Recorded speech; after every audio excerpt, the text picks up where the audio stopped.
Assalamu alaikum, everyone. Welcome to the Yemeni Alliance Committee, a Tales from the Happy Land series. Tales from the Happy Land is an initiative dedicated to the storytelling of the Yemeni diaspora. And today we have a great guest. His name is Taha al-Asri, and he's going to share his experience in Yemen and just being a Yemeni all over America. And so before we do that, we're going to start with a fun fact about Yemen. And so did you know that the Sana'a, the capital of Yemen, it's named Old City. It was believed to have been built by Sham, the son of Noah, and it is believed to be one of the world's oldest cities inside of Yemen.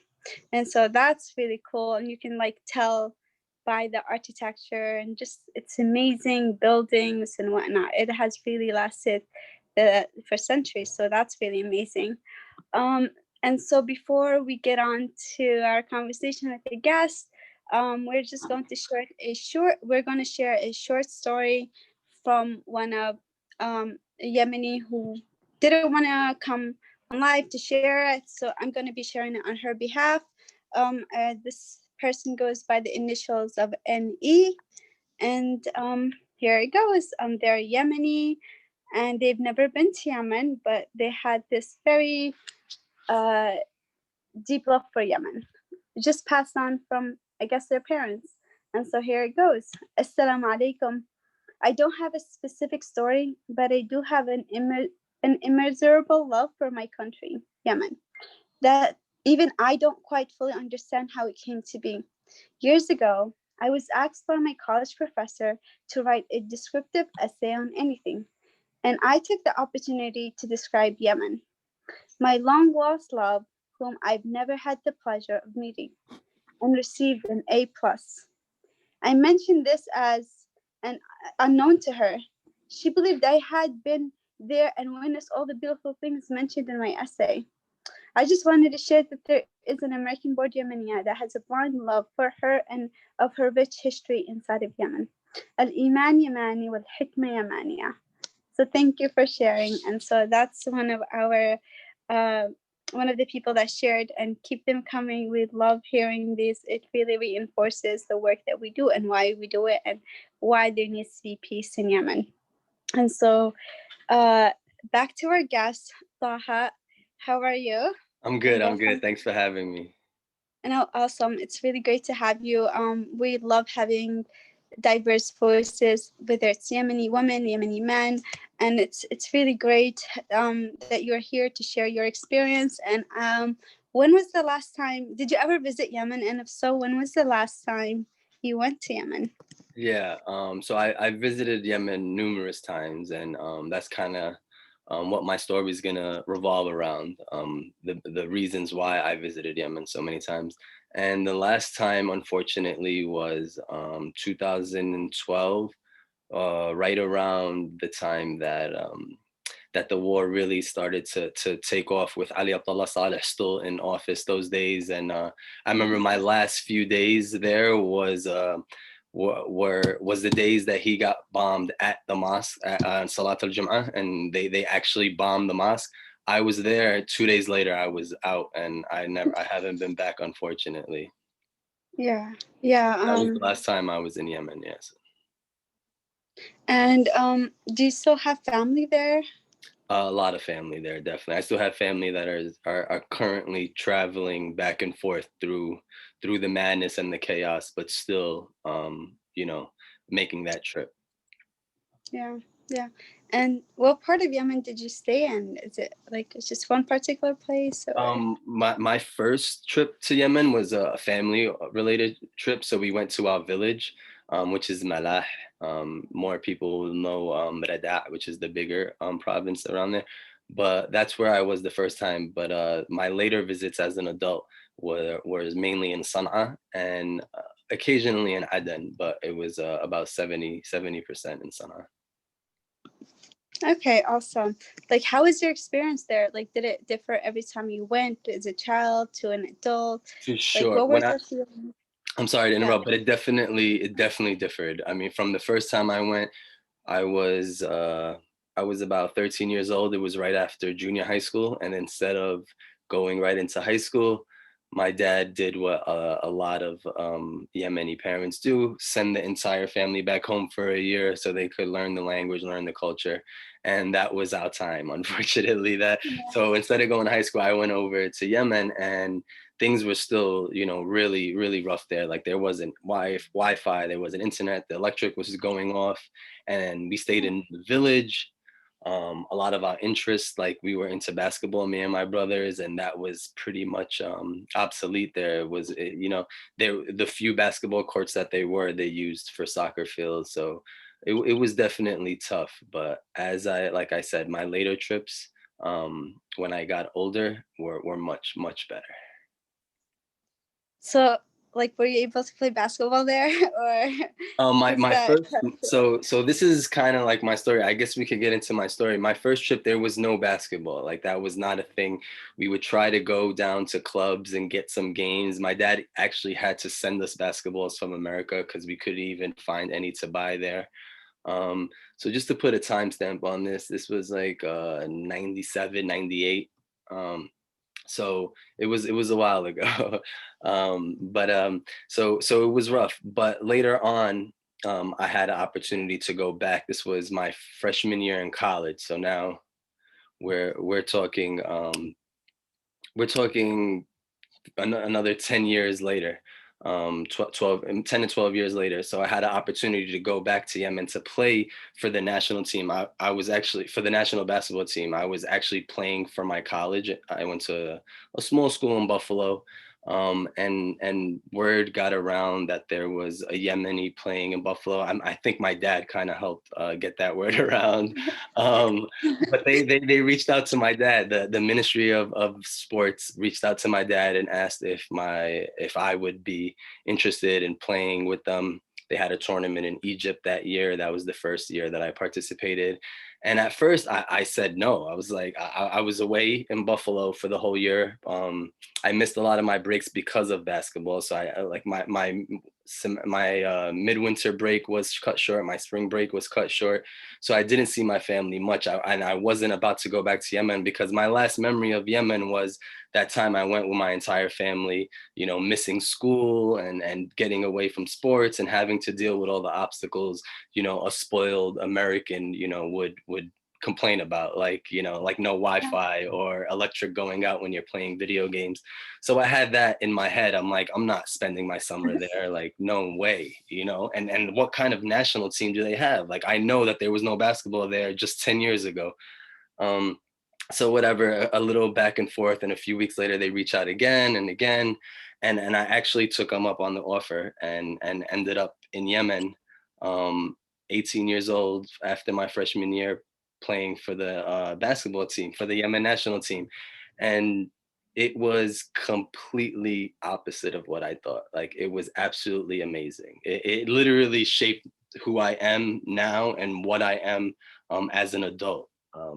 I was yeah, so like I said, I was 18, and when I first arrived there, ironically enough, I arrived to my hotel, and there, my entire team's there. They had like a camp set up already, so we were already away from our families and in a hotel training for this tournament. And I get there, and the electric is off, so everyone's like outside the hotel, hanging out, waiting for the electric to turn back on. And so it was kind of like, oh wow, this is what I arrived to. This is exactly what I remember.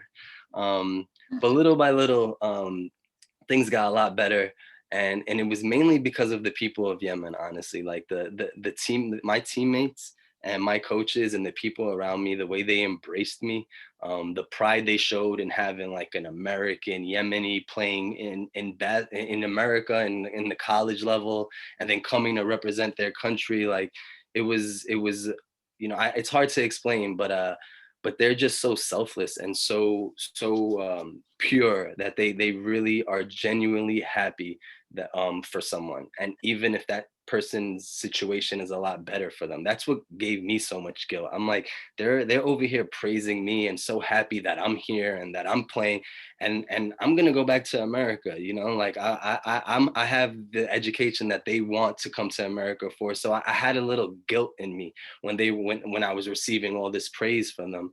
but you kind of just see how pure it is, and how there's not an ounce of malice or hate in their words and in their feelings. So I just embraced it, and literally that was probably the best summer that I ever had. Those relationships that I've created that summer, I still maintain now, thanks to social media and Facebook.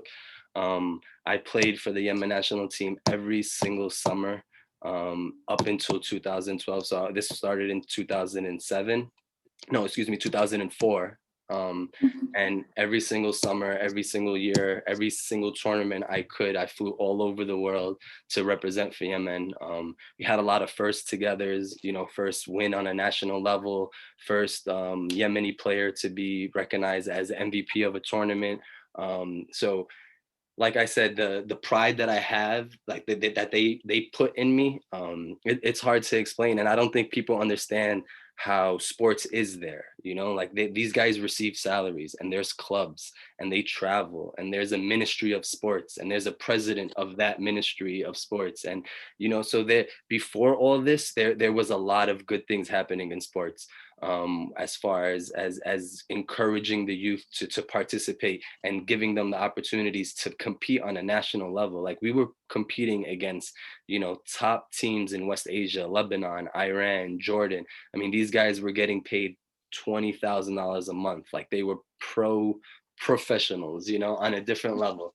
And we were having opportunities to compete with them. So the fact that it's been like almost a 10-year gap since we were able to do that just breaks my heart, because we were really gaining some momentum. And I think me being one of the first people was so surprised of how much Yemen has to offer, and what they were trying to do with the youth and with sports, with Special Olympics. I mean, like there was really a lot of good things happening over there, and I was involved in those after college. Um, with my professional career, I played professional for a few years, but I still managed to play with the national team every break that I got, and work with the Special Olympics. So it really breaks my heart to see like that we had to take, a 10-year gap, and we were already so far behind. Like, just I mentioned the salaries that the Lebanese players and the Iranian players and the Jordanian players were getting compared to the Yemeni players, which were literally probably in the hundreds. No one was even in the thousands or over 1,000.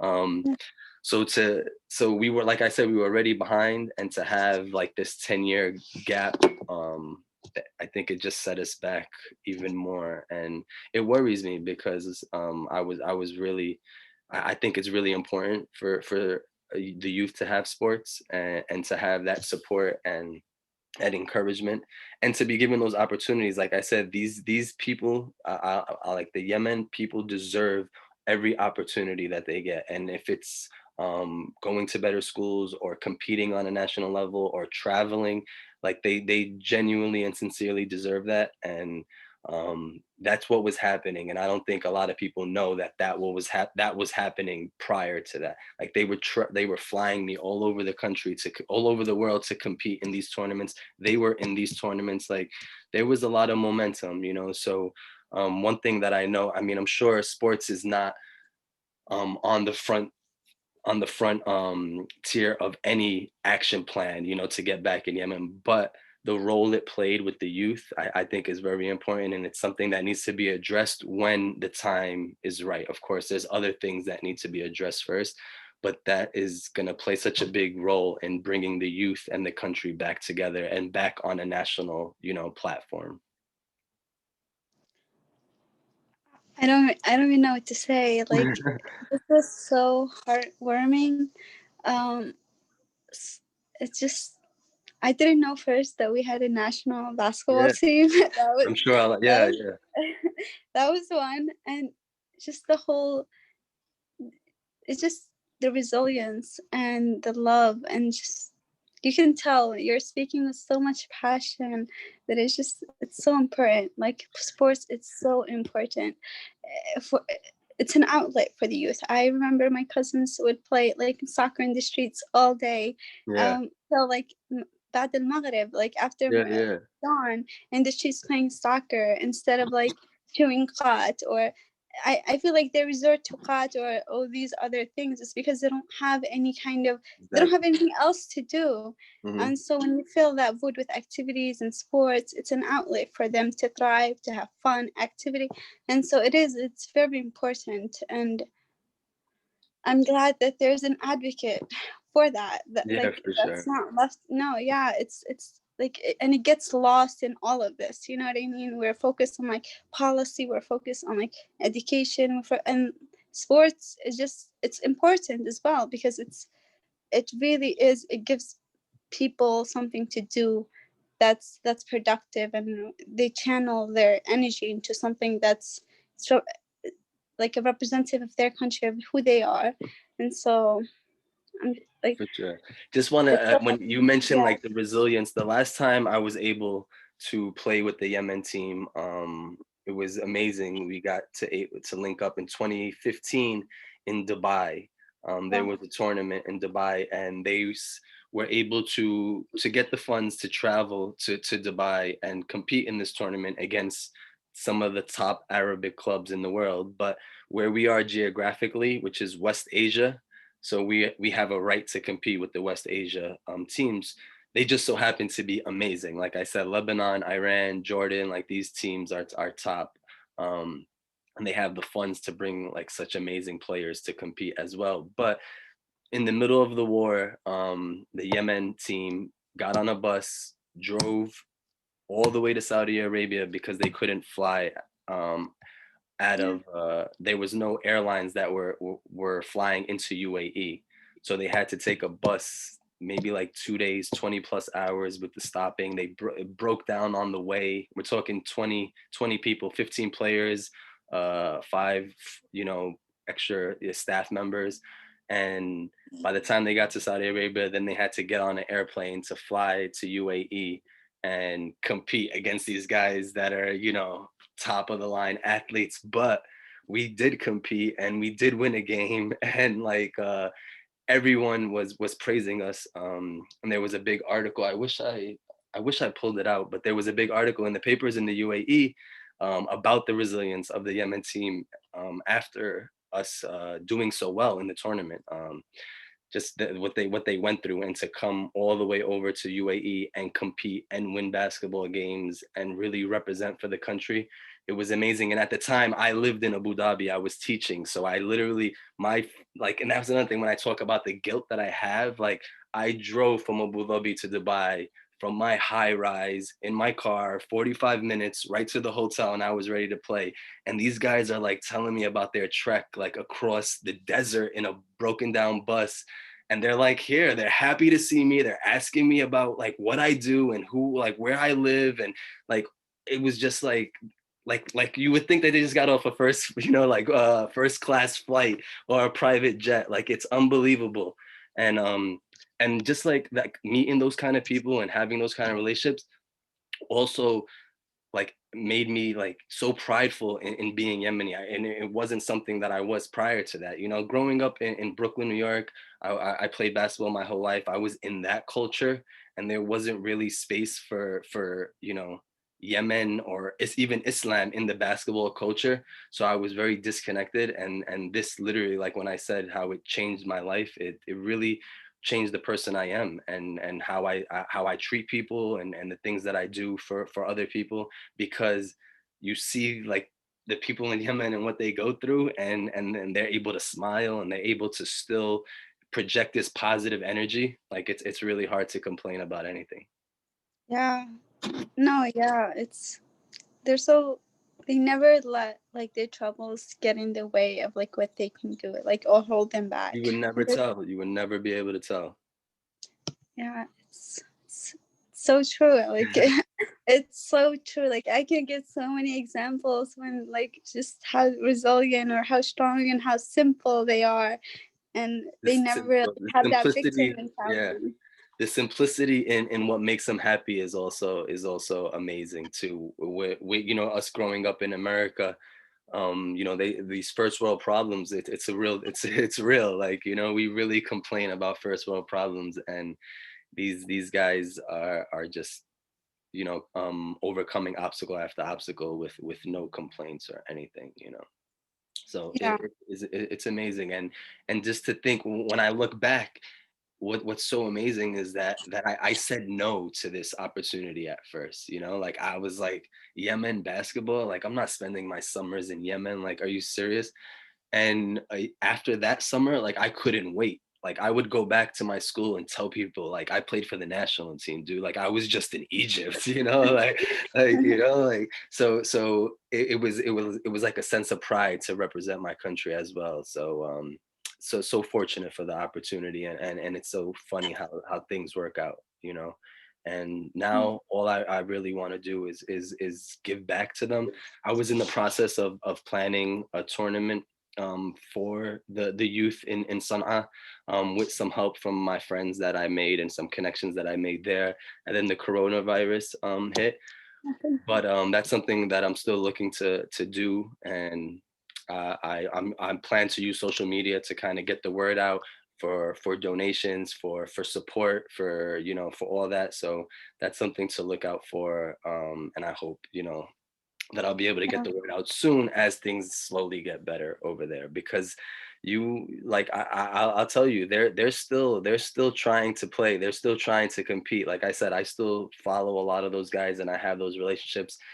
They might not be able to be competing international, but they're competing within, and they might not be able to get an entire team, so they're getting smaller tournaments together. Like, again, just to speak about the resilience, like, it's amazing to see what they're still doing with everything that's going on. No, yeah. Like, it's great that you're not like forgetting about them, No, about yeah, like, yeah.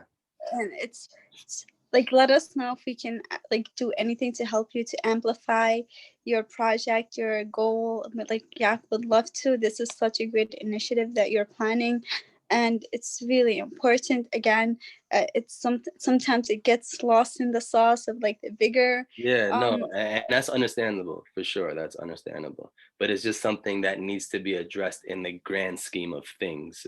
yeah. Because, like you said, there's a lot of positive that comes from sports, from health to building relationships, to even them being able, like I said, to have these opportunities to travel and to compete on these big stages. Kind of helps the dreamer dream, like that it is possible, and you could get out and you could have a better life and you could strive for these things. So I think allowing them those opportunities to kind of get out there is also very important. That was one thing that I thought was very beneficial to the guys. Like, to me, going to Egypt or going to Jordan or going to Lebanon was amazing when we went, but it was just another country to me because I live in America and it looks nice. But to them, it was like, wow, like, just the Yeah. fast food restaurants everywhere, and the nice hotels and the people, like, the malls, like, forget it, the malls. So that them, like I said, allowing them to have those opportunities to see the world and what they could achieve, I think is very important too. And that's another thing that came from sports and competing with the national team. Yeah, and it feels like it's a sense of community. Like within like the larger community, guys, it felt like a family more than a Sure, team. for sure. Yeah. Like I said, I competed with them once in the last 10 years, and I feel like if I saw them today, it would be like we lived together for the last 10 years. Like, that's the kind of relationships we were able to form, because I credit them, I credit their personalities and their hearts to that. um but that's it. Any questions about anything? Yeah. Yeah. It's like it was more of like, did you know Arabi like before going? Yeah, Like, how so is that barriers that or? was that was another thing that helped them embrace me. And when I say how they took so much pride in me, is that I was very Yemeni because my parents, like, my parents have been here for over 35 years, and my Mhm. mom still barely speaks English, and my dad still has the heaviest accent ever. Like, they're Yeah. very true to their traditions and to their roots. Like, we still speak Arabic in the house, and we spoke Arabic growing up. So having that there, and because they met plenty of Yemeni kids that come for the summer and can't speak Arabic, and they're good at sports, and then they're gone and they never see them again. But me, like, I was here to stay and to compete, excuse me, and I was able to speak Arabic and kind of with the interviews, I was able to lift up Yemen in my interviews on an international level because I was able to speak Arabic. I was able to communicate with them. I even helped them because, like I said, the national team, they had money. They had a good amount of money, and we brought professional coaches from different countries. And most of the times it was a European coach, which is like on an international basketball level, like Europe is grade A. There, if it's not the NBA, it's European basketball. And we would bring coaches from Europe, from Serbia, from Russia. So I would help with that barrier because they spoke Arabic and he spoke, his language plus English, of course. So I was able to, I changed the whole dynamics. Now he could speak to every player. Now they're understanding what he's saying. So it was just beneficial to be around, you know. Yeah. Okay, I know you said like you have so many favorite like experience. Your experience with it in Yemen it shaped you. But, like, do you have like a very particular like favorite experience or like a crazy moment that you just can't I, like get out of your One thing mind? I'll Or tell you, so like I said, when I first started, there was a lot of love. Like, they took a lot of pride in me. And yeah, when articles start coming out and Yemen's on the front, and you're in Lebanon and you're in Iran, and so there was a lot of like attention and a lot and from people. And of course I loved it, and I didn't let it get to my head because it was my people. Like I said, it was so prideful. But some people I didn't keep in touch with as well as I should have, maybe brushed off. I was going back to college and and whatnot. But fast forward, after I graduated from college, I'm looking to become a pro basketball player, and I went to a small school. I'm a little guy for basketball, so I didn't have many opportunities, after college. It was kind of the end of the road for me. But this one kid that always kept in contact with me, that I've ignored a few times, but he's the sweetest guy and such a huge basketball fan, actually was living in Germany because he got a student visa and he went to Germany and was studying. And he tells me that one of the coaches that coached the national teams a few years is now coaching a pro team in Germany, and he could connect me. So this guy that I've been ignoring kind of, I don't for the last few years, still is reaching out to me, still not only reaching out to me, but reached out to help me. And I end up getting my first professional basketball contract through that. And my first year playing pro was in Germany with that coach that he put me in touch with. It could have been over for me after college. And yeah, from that contract, I played 5 years professional basketball. Like, so, and that came from a Yemeni kid that was a fan of basketball that just so happened to be studying in Germany, and puts me in touch with one of the coaches that I had 4 years ago. And the rest is history. A 5 year pro career. I went back to Yemen. I played for Yemen. I played more for the national team. Like, he kept my basketball career going. And it was, like I said, it's not someone that was my best friend. It's someone that I probably didn't even show enough attention to, for how much he reached out and was a fan of what I was doing for the national team.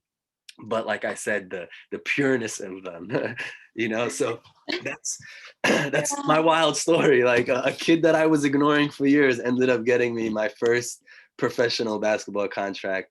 And like I said, I played 5 years after that. I went from Germany to Lebanon to Egypt, and usually if you don't go right after college, it kind of just, it's over for you. You can't take a break and then try to go pro. Like, it doesn't work that way. So this was like the end of the road for me right here. And thanks to a Yemeni kid studying in Germany, I was able to extend my basketball career.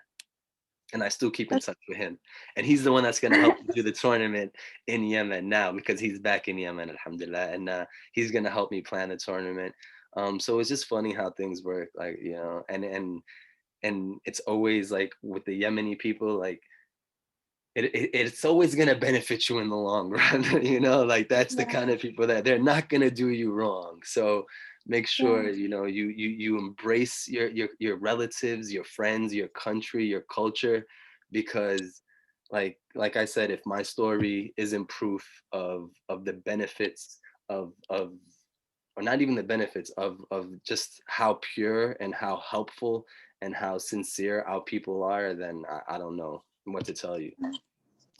That is like the craziest, but like most wholesome story Yeah, ever. it's insane. And it's seriously like, like it's just how the world works, subhanallah. Yeah, it is. It is. And um, like it's your whole story is just so heartwarming and just so beautiful. And I'm so glad you're sharing this. No, for And sure, for sure.